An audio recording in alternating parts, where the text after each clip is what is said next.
Everyone welcome back to my channel which is all about trading crypto currency and all. आपने देखा होगा market के अंदर जो है, कल हम बात कर रहे थे कि $37,250 जो है एक रेजिस्टेंस है, वो ब्रेक होती है तो प्राइस जो है ग्रेजुअली मूव अपवर्ड होंगे। लेकिन यहाँ क्या हुआ है, प्राइस जो है 36,800 की जो सपोर्ट थी उसको ब्रेक करके 36,600 तक आ गया है।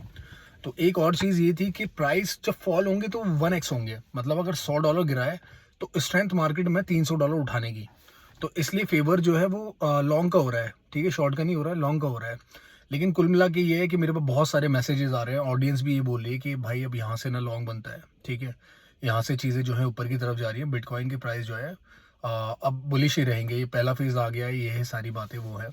तो मैंने उनसे ये कहा कि जब ऐसा कुछ होता है कि एक एक बड़ा वास्ट ग्रुप जो है, जो कि ट्रेड करता है, जो कि मार्केट के अंदर रहता है, मार्केट के सेंटिमेंट्स को एक पार्ट बनता है उसका सेंटिमेंट्स का कि हाँ मैं वीक हूँ, मैं स्ट्रांग हूँ, या मैं मेरे इमोशंस जो हैं इस टाइम नेगेटिव है या इस टाइम पॉजिटिव है, तो वो सारी चीज़ें चलती हैं उस तरीके से।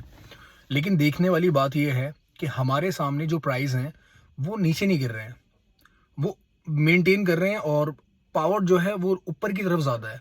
तो उस बिहाफ पे मार्केट के अंदर कुछ भी ऐसा नहीं कह सकते कि यहाँ से एंट्री जो है बुल की तरफ हो जाएगी, या यहाँ से एंट्री जो है बियर की तरफ हो जाएगी, क्योंकि आपके सामने ना अभी दिसंबर खड़ा हुआ है, और कहीं ईटीएफ की अगर बात है तो वो पेंडिंग है तकरीबन 10 जनवरी तक, सॉरी। तो 10 जनवरी को ईटीएफ आना बाकी है, और सारी चीज़ें यहाँ पर जो है पॉज वाली सिचुएशन में आने वाली हैं। पॉज वाली सिचुएशन ये है कि प्राइस आप एंट्री लोगे तो प्राइस आपको बहुत बहुत ज़्यादा स्लोली नीचे जाता हुआ दिखेगा, लेकिन आप एंट्री नहीं लोगे तो प्राइस वहीं पड़ा रहेगा, आपको मौका दिया जाएगा। तो वो मौका देने वाली बात जो है वो ज़्यादा खतरनाक हो जाएगी, क्योंकि ईटीएफ अप्रूव होना जो कि 10 जनवरी को है, डजेंट मीन कि वो पॉजिटिव ही इम्पैक्ट डालेगा, है ना। क्योंकि देखा जाए तो ईटीएफ डिसअप्रूव भी तो हो सकता है, ये एक तरीके से उस चीज़ को सामने रखने वाली बात है, और वो डिसअप्रूव होने के भी चांसेस हैं उसके वहाँ पर। तो एक गाइडलाइन दे दी, एक टाइमलाइन प्रोवाइड कर दी है कि इस तारीख को ये चीज़ होने के हायर चांसेस हैं।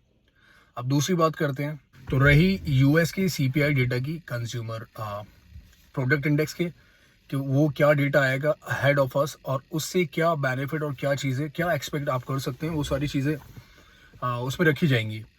तो एक्सपेक्ट ये करते हैं कि जो रैली थी वो $40,000 का टारगेट कर रही है, एंटिसिपेटिंग $40,000, और अक्टूबर में प्राइस जो है 30,000 से लेके $38,000 बिटकॉइन के प्राइस गए हैं। ओवरऑल ऑल्ट कॉइन्स की परफॉर्मेंस काफ़ी ज़्यादा अच्छी रही है, काफ़ी ज़्यादा फेवर में रही है मार्केट की। और दूसरी बात, so US inflation and CPI data जो कि रिलीज़ होगा आज 14 नवंबर को, एंड देखते हैं उसमें क्या चीज़ें, क्या प्रोबेबिलिटी बन के आती है। तो उस डेटा का वेट करते हैं। Make sure you are joining me on Telegram as well as Twitter also, क्योंकि वहाँ मैं अपडेट करूँगा ज़रूर।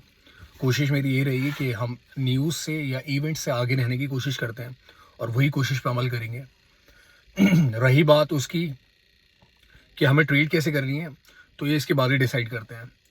That's it, that's the end of the video. Video अच्छी लगी हो तो लाइक एंड सब्सक्राइब करना चैनल को, एंड मैं फ्रेश कंटेंट दोबारा लेके आऊँगा आपके सामने। तब तक के लिए वेट करें, and in between do whatever you want to do, but don't lose your funds. That's it, and अपना ख्याल रखें। Good bye.